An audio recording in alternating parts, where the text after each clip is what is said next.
first fragment, the last word. What?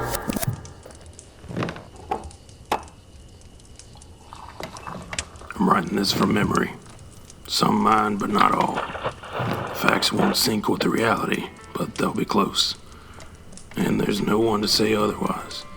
So for all intents and purposes, this will be the history of a settlement we called Palamon, and the horrors that followed in all too brief peace. I remember home, and stories of a paradise we'd all get to see someday. Of a city, shining even in the night. Palamon didn't shine, but it was a sanctuary, of a sort. We'd settled in the heart of a range that stretched to the horizon. Wooded mountains that shot with purpose toward the sky. Winters were harsh, but the trees and peaks hid us from the world. We talked about moving on, sometimes, striking out for the city, but it was just a longing. Drifters came and went.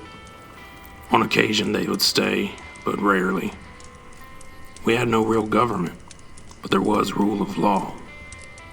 Basic tenets agreed upon by all and eventually overseen by Magistrate Loken.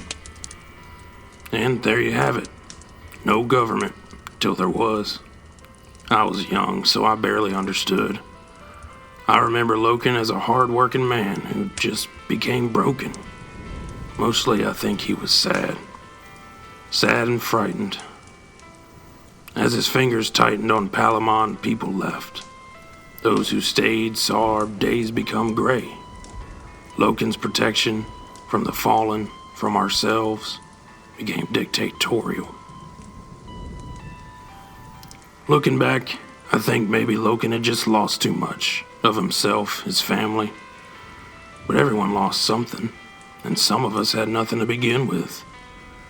My only memory of my parents is a haze, like a daydream, and a small light, like the spark of their souls. It's not anything I dwell on.